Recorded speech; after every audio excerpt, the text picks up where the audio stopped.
Harvey Weinstein, Jeffrey Epstein, Sean Combs have one person in common. Piers Morgan interviews Jaguar Wright.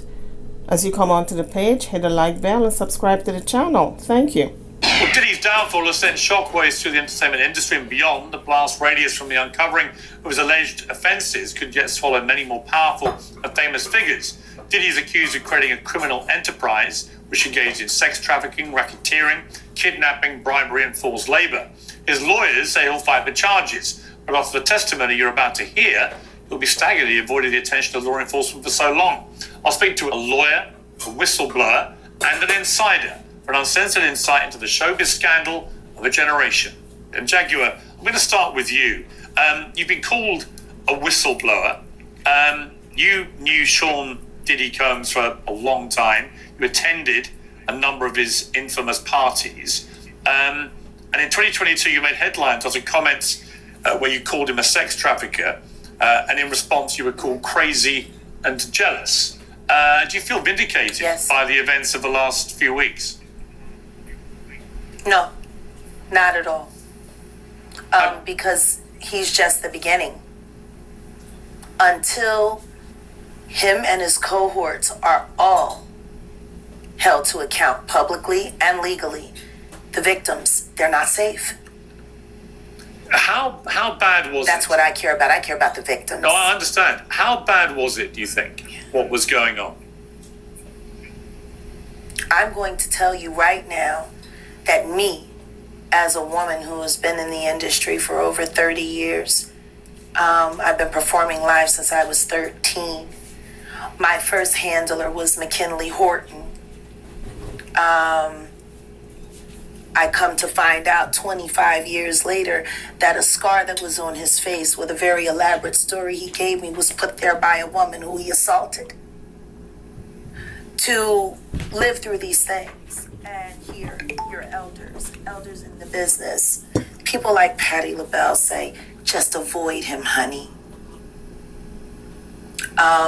And being taught to be just avoid him, honey, it's not good enough. Not when you live through these things, you're still suffering the PTSD created by all of this, and you're talking to a victim that's 20 years younger than you, and she's telling you the exact same thing that happened to you. So you want to know why there's no vindication for me? Because for 4 years, I've been screaming, not just Diddy, but Diddy and Jay-Z are monsters. And the victim-making machine kept going on. Jay-Z has been notable by his silence since these charges were brought against Diddy. Why do you think that is? Because that's what he does. He starts little fires everywhere, forces everyone involved to go and carry water while he sneaks away without a response. That changes now, Sean. You must respond. You have no choice. Harvey Weinstein, Jeffrey Epstein, Robert Kelly, Sean Combs have one person in common, professionally and privately. Sean Carter. This has been a fist of tyranny that has been punching through our culture and our society for decades. It must stop. There's been obviously a lot of cruelty-free artistry. Right, there's been a lot of rumor mill about what has happened in the rap world. A lot of allegations that the misogyny in the lyrics clearly was based on a general misogyny towards women away from the music, and that clearly seems to have been borne out by these charges against Diddy, which if he's found guilty of all this, he's never coming out of prison. How dangerous do you think? Thank God. How dangerous do you think he is as a person? I think he's one of the most dangerous people I've ever met. A lot of people have been questioning, well, she doesn't really know him. She has no knowledge of him. She doesn't have a picture with him. I'm smarter than Claudia Jordan. I would never take a picture with the devil. Everyone knew he was the devil. He's been the devil for 30 years. He's been covered and protected by not only Clive Davis, but Lucien Grange. He was selected to be the demon that he is to keep the culture in line so the industry could continue to rape it for all of its precious jewels. We have too many lost. The list of lost is ridiculous, and everyone knows Diddy was selected for this job. He's the Judas. Do you think that if he's cornered in the way that he's been now, that he may start revealing things about other people? He has no choice. His ego and his drug addiction won't allow him to do anything different. Anybody who thinks he's not going to talk is crazy. The simple fact that he's not saying more now only means that the people who have been protecting him all along, who put him in position to be such a horror to the Black community, still find value in him. He's got everybody on tape. They all know it. It's a mess. For those who were never at these freak-off parties, what were they like? See, this is the thing. Everything that I'm about to say to you is not my firsthand knowledge. It is my firsthand witness account experience. I was a sex worker. I was a dominatrix before I got my record deal. That's how I know how the dark world and the sex world and the entertainment world run hand in hand. That's why the movie Blink Twice is so important. Salute to Zoe Kravitz. The sex workers that I have worked with throughout the years and continue to work with even to this day have worn hidden cameras. I have my own tapes. I've seen what they do. The ritualistic behaviors, the drugging, putting girls in the suitcases. Jaguar has been saying these things for the past couple of years, and no one has sued her as yet. Let's continue. But before we do, hit the like bell and subscribe if you haven't done so. Thank you. Putting girls in the suitcases. Dumping them in alleyways. It's horrifying. And it's all done under the protection of, this is going to be paid off. There's another NDA. This is going to be, it's terrible. It seems to have been something that a lot of people knew about, but people were simply too scared to talk about. Everyone knows. And every person that's sitting there trying to act surprised knows very well. The whole point of this, like Cat Williams said when he sat with Shay Shay earlier this year, the whole point of this is for them in a coordinated effort to pretend like none of it is real for the public's perception. But everyone knows what's going on, and it's been going on for years. It's been going on before Diddy. See, people keep looking at him like he's the Sputnik that came out of nowhere. This is someone who was designed to be what he is. We got to stop making Diddies. And if we're going to do that, then we got to go back. We got to go back to even further, the mentors of these people. Because Diddy was taught how to do what he does systematically, and Clive Davis has been his greatest teacher. Look, Clive Davis is not here to respond to that, nor is Jay-Z. But a lot of people, famous people in the music industry, have been notable, like I say, by their silence so far. It's also been notable that since the Me Too campaign began in 2017, the music industry has largely avoided the same scrutiny that other industries have had. Why do you think that is? I'm sorry, I didn't hear that. Since Me Too began in 2017, the music industry has largely avoided the same kind of scrutiny that other industries have had. Why do you think that is? Well, because the Me Too movement was a ruse. It was a setup. It was a scam. I'm saying that now, publicly. Dream Hampton spearheaded the Surviving R. Kelly campaign, which fueled the Me Too campaign. And that was all funded by Sean Carter to make sure that Robert Kelly went to jail. Get his lick back. Why is nobody understanding that Dream Hampton was being financed and ran by Sean Carter? They were able to go and get all of these witnesses because he was there with Robert Kelly. How does Jay-Z sit down with Gayle King and she not ask him one question about the intersection between him and Aaliyah and Robert Kelly? This is insane that people keep refusing to see what's right there. If the Me Too movement were real, why aren't they speaking now? They've also been very quiet in this time of the diddler's downfall. Jaguar, guess they're on vacation. If this goes to court, Jaguar, do you think the world is going to be shocked by what comes out? Oh, absolutely. I just don't know why they are. It's been happening in front of everyone's faces for decades.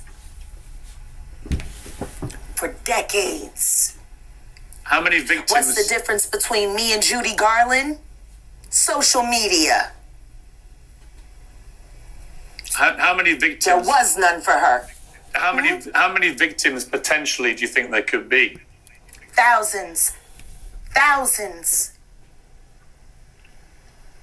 I've talked to hundreds that I deal with still myself. I have 3 victims right now who are willing to give testimony about not only what Mr. Carter has done to them, but his wife as well. They're a nasty little couple. They do nasty things. What do you think happened with Kim? Keeping people against their will. Putting people on planes while they're unconscious, just like Aaliyah got on that plane. Unconscious. There's a lot of things that people don't want to. A lot of people over the years said Jaguar was lying for a lot of these conspiracy theories that she comes up with. Whether she's reading about it, someone is telling her about it, or she was there. But she should feel a little vindicated now that P. Diddy, Sean Diddy Combs, was arrested and he's sitting in jail. And now her new target is Jay-Z. She said he should be where Sean Diddy Combs is also. Let's continue. There's a lot of things that people don't want to talk about, Pierce. Listen, like I said, Jay-Z and Beyonce are not here, unfortunately, to respond to that. I know. I'm just being honest with you. You're perfectly entitled to your views, obviously. Kim Porter, yes. A new book claims that Diddy may have been involved in her early death. What do you think of that? I think people should really look into that more. I am friends with Albie Shore. I love him. I love his children. I knew Kim. We used to all hang out together at the Kit Kat Club back in the mid-90s when Diddy was first starting his reign. I watched that whole thing happen.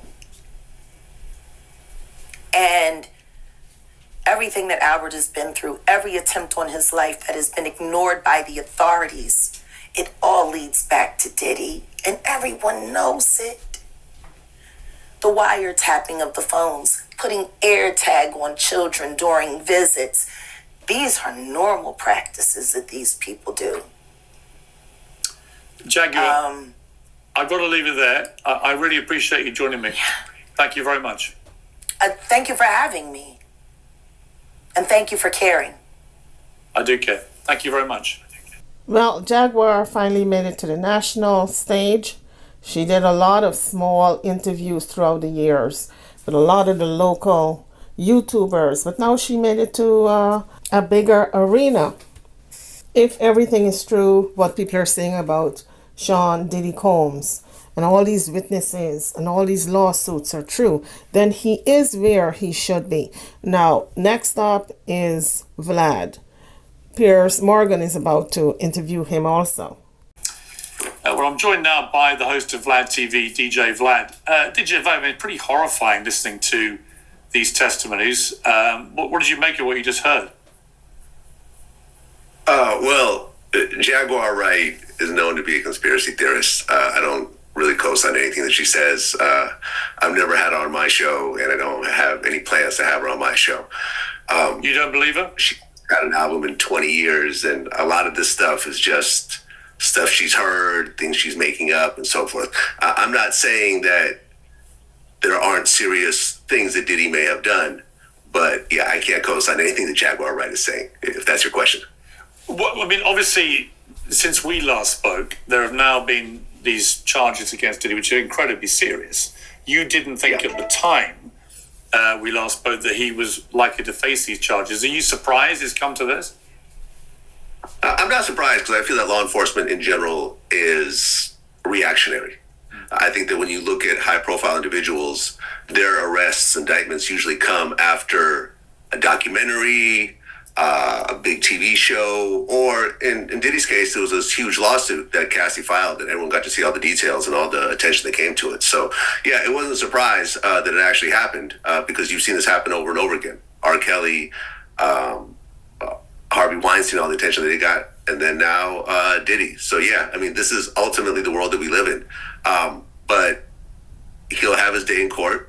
And, you know, his lawyer said that he's not going to take a plea deal, because I think a plea deal at this point is probably going to be very heavy-handed, probably 20 years plus. So it makes sense for him to go to court.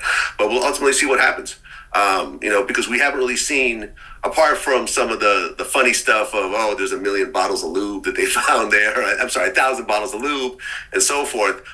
We have yet to really see what the evidence is. And I think once we see the actual evidence, then people will actually formulate an opinion on what's happening right now. Do you think there's a lot of people in the rap world in particular who are pretty fearful right now of where this may all lead? Is it a bit like the Epstein scandal, do you think?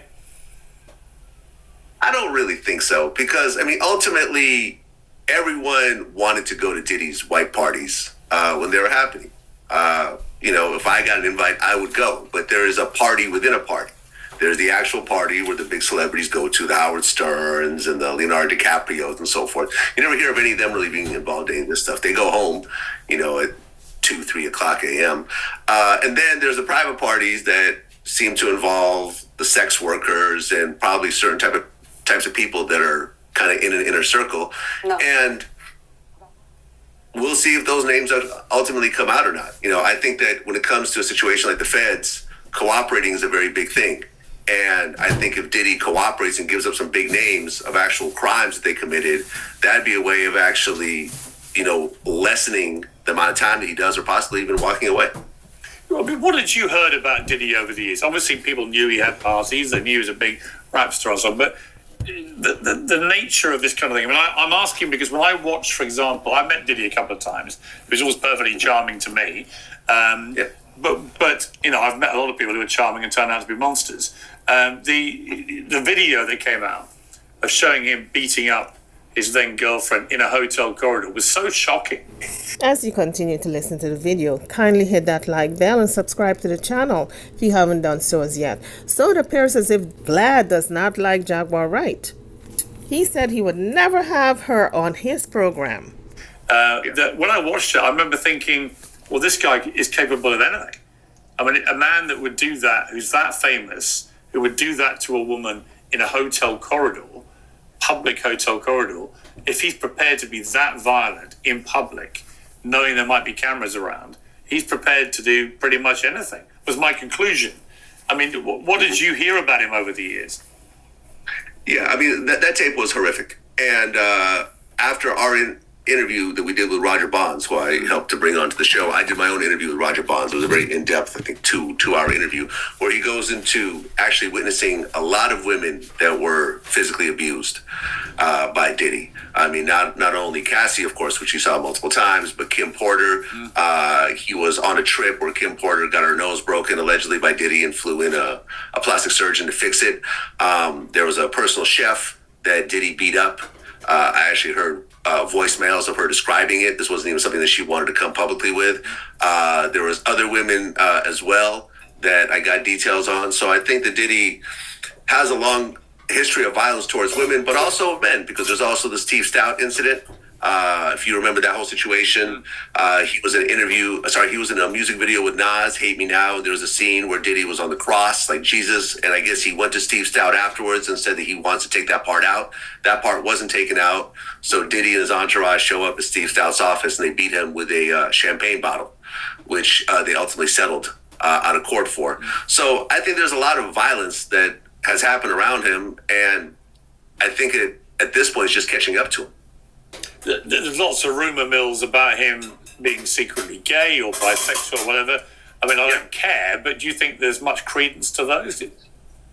I mean, it's hard to say. I have heard, because remember, for example, the Wendy Williams situation. She was on the radio in New York, and she said that she had photos of Diddy in. She said that she had photos of Diddy in a gay type environment of some sort. And I had someone actually explain to me what that photo was after the fact. And Diddy came in and threatened to sue the radio station unless she was fired. And she was fired, and she had to go to Philly for, I think, 5 years or something like that. So there was that. I'm not sure how true it is, because it was just a photo, and a photo, could mean a lot of different things. The fact that he's a cuckold, that he likes to masturbate while watching women that he's with have sex with other men. I don't know. Is that gay? Is that bisexual? Is that just being a cuckold? It's hard to say. It's not something that I'm actually into. But I'm sure it blurs the lines between homosexuality and bisexuality somewhat. But I don't think he's exclusively gay, because he has a lot of children. It's hard to really say, and it ultimately doesn't really matter. And, I've talked about this in my interviews. I think if he came forward and said, hey, I'm a bisexual man, I think a lot of the jokes, like the no Diddy jokes and so forth, will kind of ease down, and people might actually be a little understanding of his situation a little bit more, as opposed to him denying it. But ultimately, who knows? I have no idea.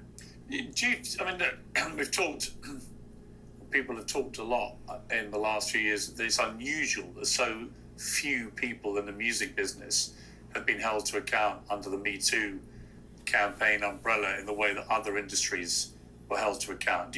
Could this be, following R. Kelly and others, could this be a tipping point where there might be a lot of other rap stars in particular, perhaps with very checkered backgrounds, lots of rumors about them, could all start falling like dominoes?